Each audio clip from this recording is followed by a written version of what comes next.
એના માટે તો કોઈ આ જગતમાં શબ્દોનું સર્જન થયું જ નથી. આપણા સુભાષિતોમાં કહ્યું કે ઈશ્વર પ્રત્યે પ્રશ્ન કરવો એ પણ મૂર્ખતા છે, અને કોઈ ઈશ્વર પ્રત્યે પ્રશ્ન કરે તેનો જવાબ આપવો એ પણ નાદાની છે. કે ઈશ્વર એક સ્વીકારવાનો વિષય છે, એક શ્રદ્ધાનો વિષય છે. ભલે આપણે કોઈ દેવતાને ન માનતા હોઈએ, પણ આટલું વિશાળ જગત, આ વિશ્વને સર્જન કરનાર કોઈ વિશ્વનાથ તો હોઈ શકે ને. કોઈ પણ વસ્તુનું નિર્માણ થયું તો તેનું નિર્માણ કરતા હોય, તેનું સર્જન કરતા હોય. એ બ્રહ્માજીએ કહ્યું છે કે જેને સંપૂર્ણ પૂર્ણ રીતે હું જાણતો નથી. શિવ તત્વ મયા નેવ, શિવ તત્વને હું નથી જાણતો. વિષ્ણુ નાપ યથારથ, વિષ્ણુ ભાઈ આ તત્વને જાણતા નથી. નાંતમ દેવા વિજાનંત, વિશ્વના કોઈ દેવતા પણ આ તત્વને જાણતા નથી. પણ જ્યાંથી હું જાણું છું ત્યાંથી હું તમને કહું નારદજી, ભગવાન શિવ સર્વગુણ સંપન્ન છે. હે નારદ, ભગવાન શિવજીમાં એક પણ દુર્ગુણ નથી.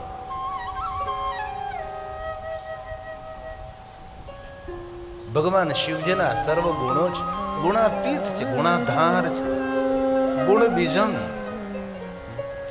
ભગવાન શિવજીના ચરિત્રોમાં જો આપણે જોઈએ તો ભગવાન શિવજીના ચરિત્રમાં કોઈ પણ જગ્યાએ નાનકડો સરખો પણ દુર્ગુણ નથી. એ તો લોકોએ ખોટી ખોટી વાતો કરીને ભગવાન શિવજી પ્રત્યે, સમાજની અંદર ખોટી વાતો કરીને શિવ પ્રત્યે થોડીક અલગ વાતો કરી કે શિવજી તો ક્રોધી છે.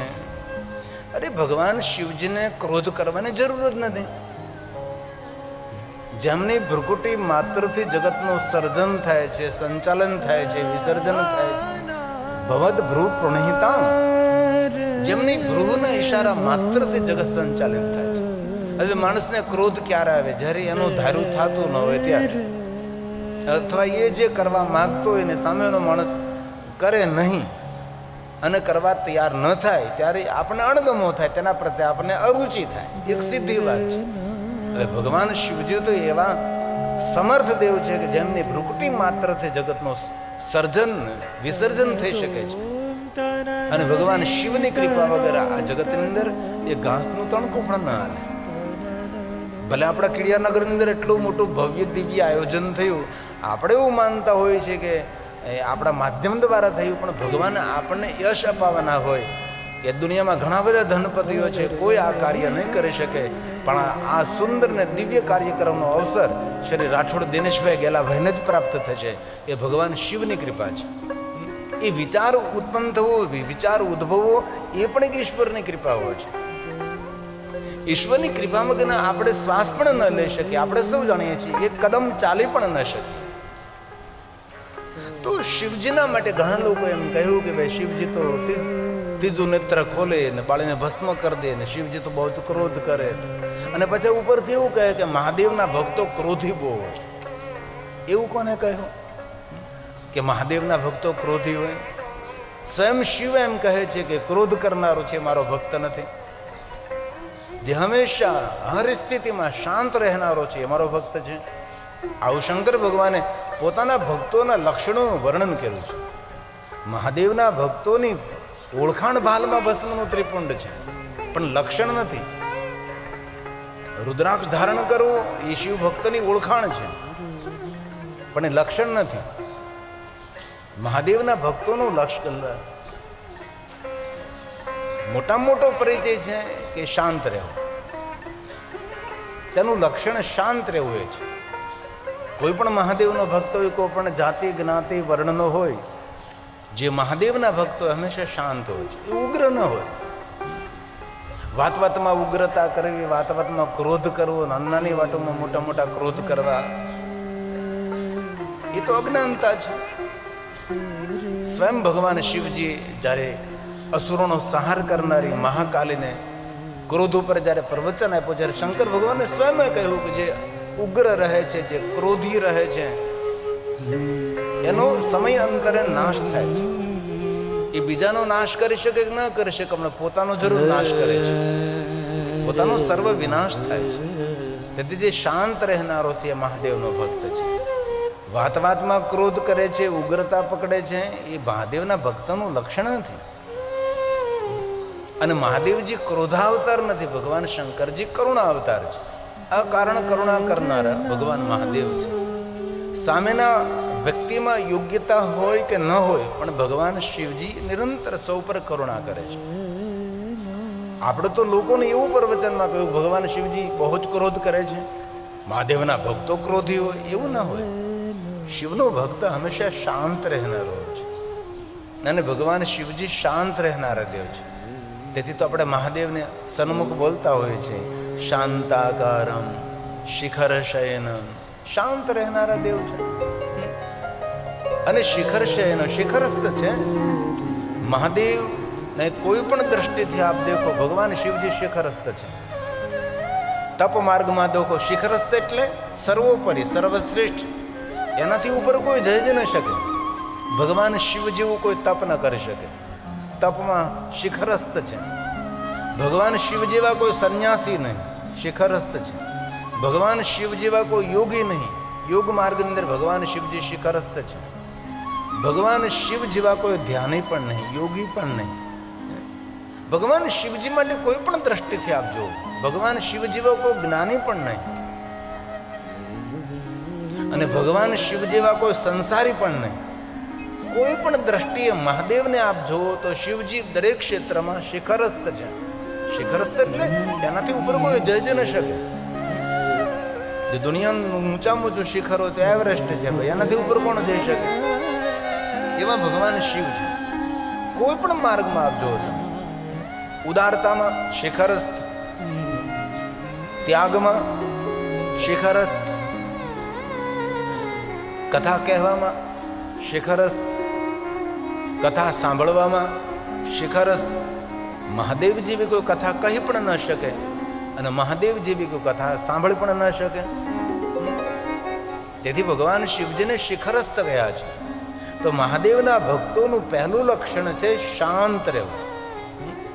જો આપણી જાતને આપણે મહાદેવના ભક્ત કહેવડાવતા હોય તો આપણે શાંત રહેતા શીખવું જોઈએ. કોઈ પણ સ્થિતિમાં શાંત રહેવું.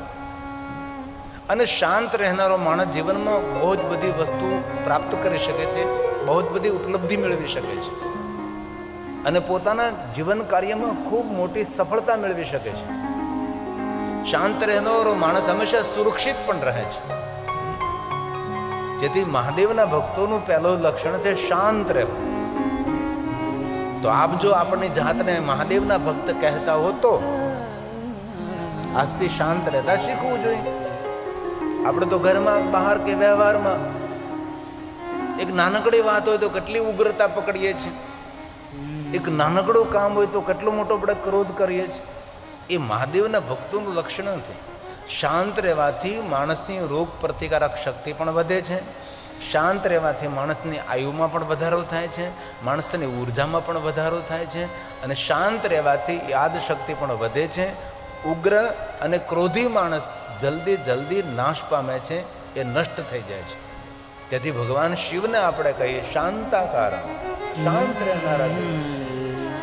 શાંતાકારમ શિખર શયનમ, શાંત રહેનારો દેવ છે. નારદજી અશાંત હતા. ભગવાન વિષ્ણુને પૂછ્યું કે ભગવાન વિષ્ણુ અશાંત તું, મારે શાંત રહેવા માટે શું કરવું જોઈએ? તો શું કહ્યું? જપહુ જાય શંકર સતનામા, હોય હૃદય તુર્ત વિશ્રામ. તમે શિવનું ભજન કરો એટલે શાંતિની અનુભૂતિ થશે. આ રામચરિત માનસને ચોપાય છે, તુલસીનો પ્રસાદ છે. જપહુ જાય શંકર સતનામા. ભગવાન વિષ્ણુ નારદને કહે છે, નારદજી જ્યારે અશાંતિ હોય ત્યારે અશાંતિથી શાંતિ તરફ ગતિ કરો તો ભગવાન શિવને યાદ કરો. મહાદેવને યાદ કરવાથી માણસને શાંતિની અનુભૂતિ થાય છે. અને તુરત આજ તમે શિવનું ભજન કરો ને કાલે શાંતિ મળે એવું નહીં. ક્યારે પણ અનુભવ તો કરજો. આમાં કોઈ ખર્ચ નથી, આમાં કોઈ નુકસાન પણ નહીં થાય. ક્યારેય મન ઉદ્વેગ અને સંતાપથી ઘેરાયેલું હોય કોઈ જગ્યાએ ગોઠતું ન હોય, હોરવતું ન હોય, એ સમયે ભગવાન શિવને યાદ કરે. અને બહુ હૃદયથી એક વાત કહું છું, જ્યારે જીવનના એક પણ પ્રશ્નો ઉકેલાતા ન હોય અને જીવનના બધા જ પ્રશ્નો જ્યારે અટવાઈ ગયા હોય અને એવા ગૂંથાઈ ગયા હોય છે કે આમાંથી કોઈ જગ્યાએ છેડો જડતો જ નથી. હવે કરવું શું? આ પ્રશ્નનો ઉકેલ કેવી રીતે કરવો? આ પ્રશ્નનો ઉકેલ લાવનારી કોઈ માણસ નથી, કોઈ બુદ્ધિમતી વાળો માણસ પણ આપણી પાસે નથી. ત્યારે શું કરવું જોઈએ માણસ? અને દરેક પ્રશ્નોનો જવાબ જ્યારે ન મળતો હોય ત્યારે હું હૃદયથી કહું છું, તમારા ગામની અંદર તમારા ગામનું શિવાલય તમારા અંતરાત્માના બધા જ પ્રશ્નો મહાદેવ ખોલી શકે છે.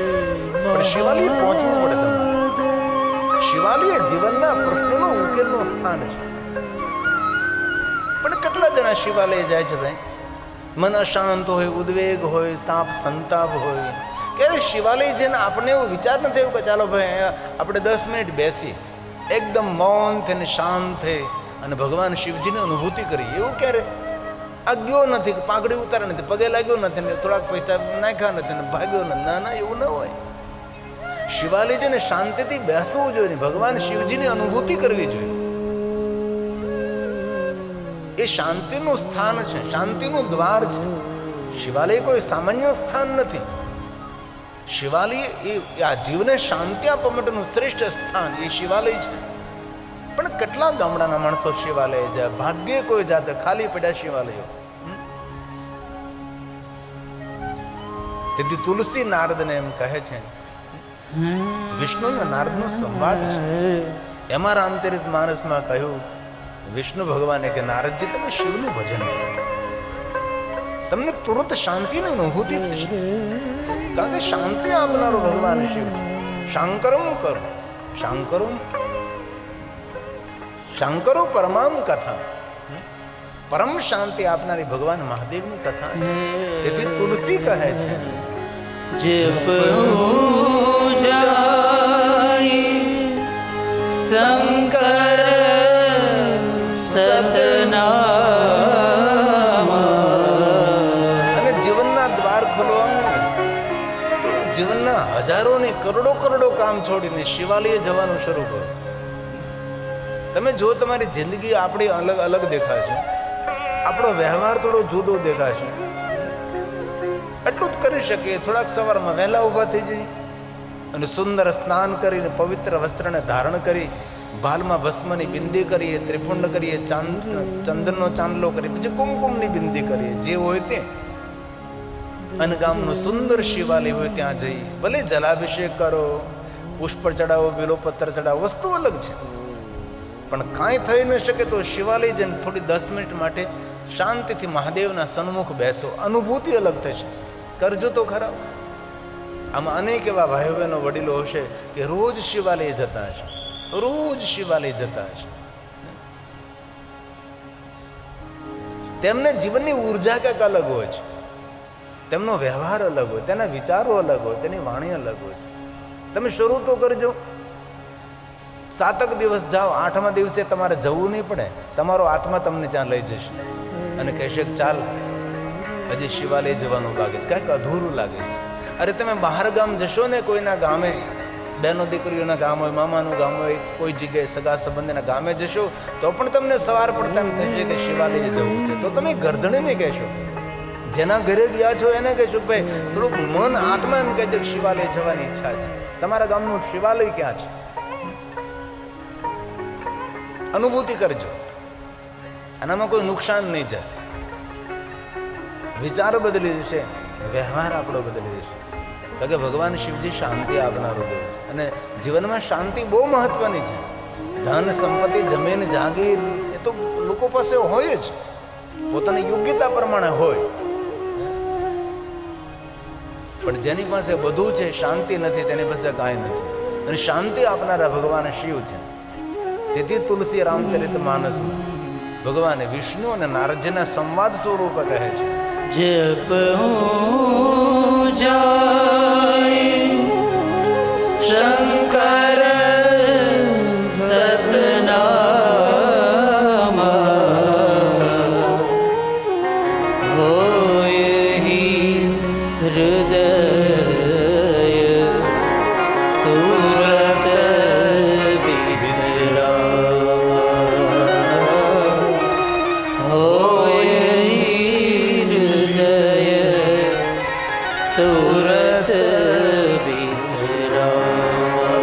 વિશ્રામની અનુભૂતિ છે.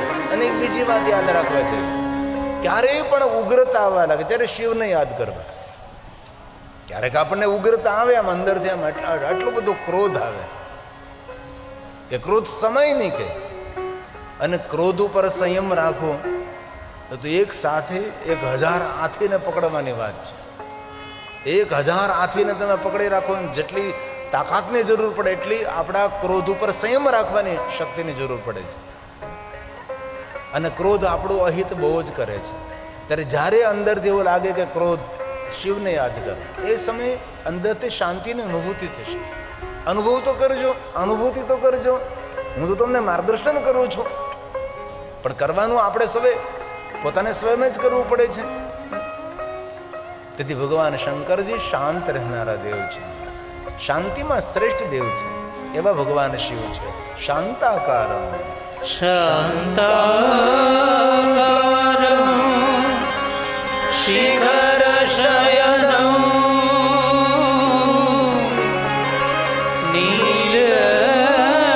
નીલકંઠમ સુરેશમ વિશ્વાનરમ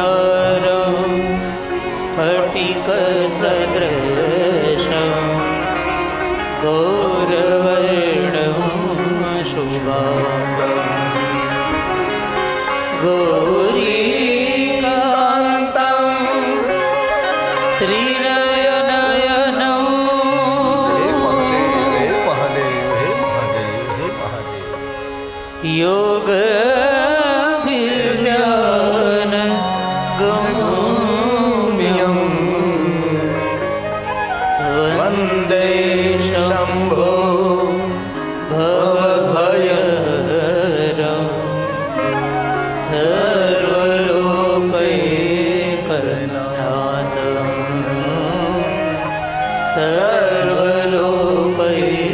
સર્વલોકૈકનાથમ.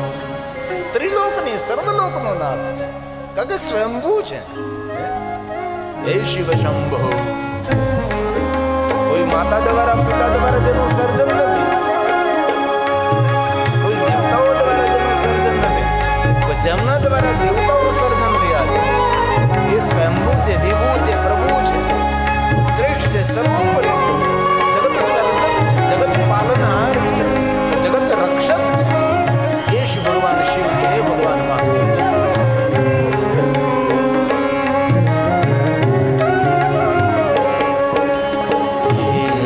શિવ શંભો હે મહાદેવા, હે શિવ શંભો હે મહાદેવા, હે મહાદેવા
देवी की कीर्तना सर्व पाप हरम परम।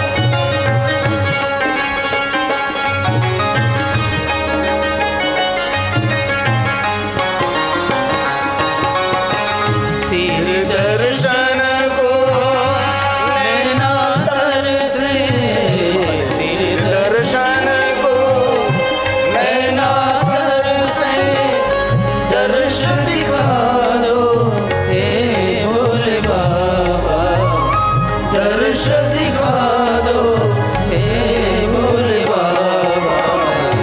हे शिव शंभो हे महादेवा, हे शिव शंभो हे महादेवा, हे महादेवा करे सब सेवा, हे महादेवा करे सब सेवा।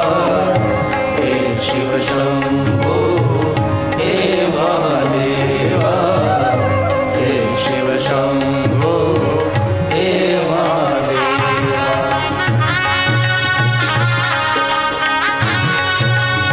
हे महादेव, हे महादेव।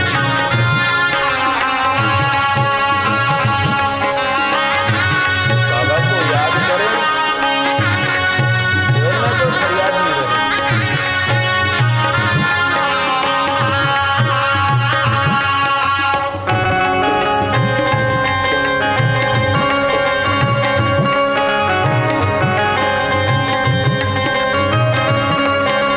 हे महादेव, हे महादेव।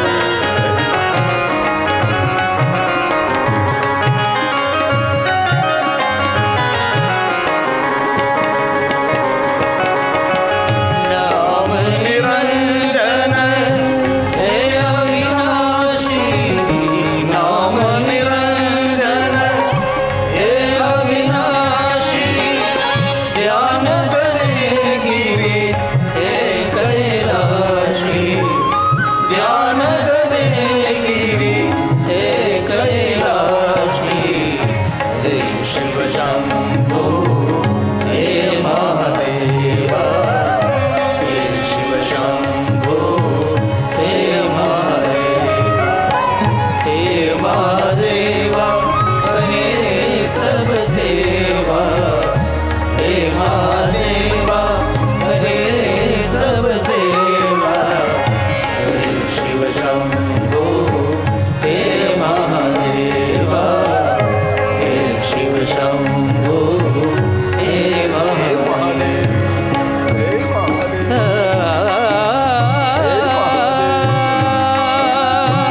हे अवतरदान, हे कृपा सिंधु, हे सर्वेश्वर सोमेश्वर चंद्रेश्वर, निरंजन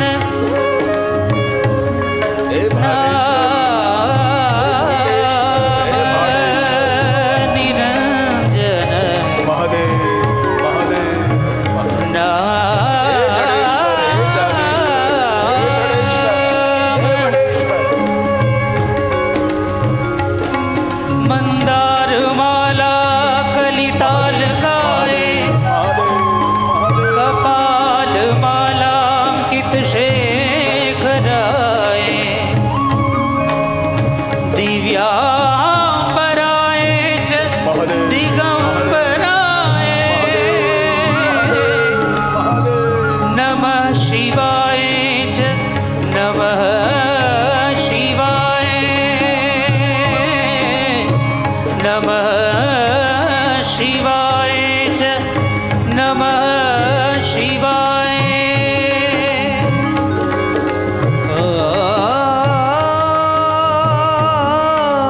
महादेव, ओ शिव शंभो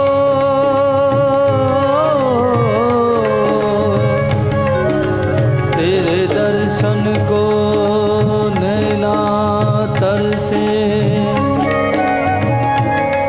तेरे दर्शन को नैना तरसे। ओ वरदायक प्रणतारति भंजन, कृपा सिंधु सेवक मनरंजन।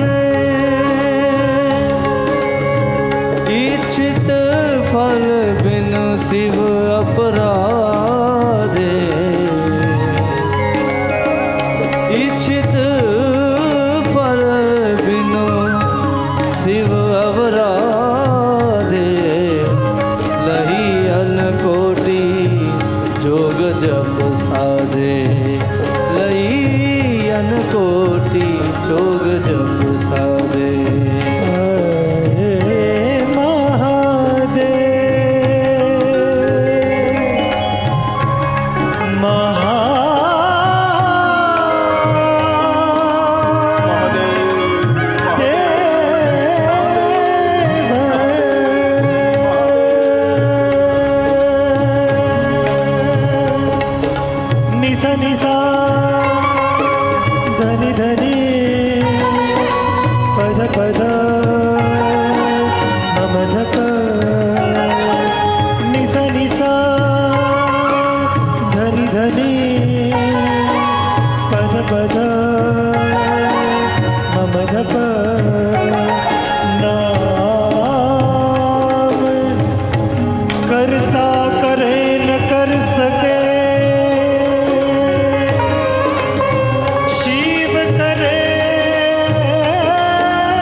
વિષય મૃગ તૃષ્ણા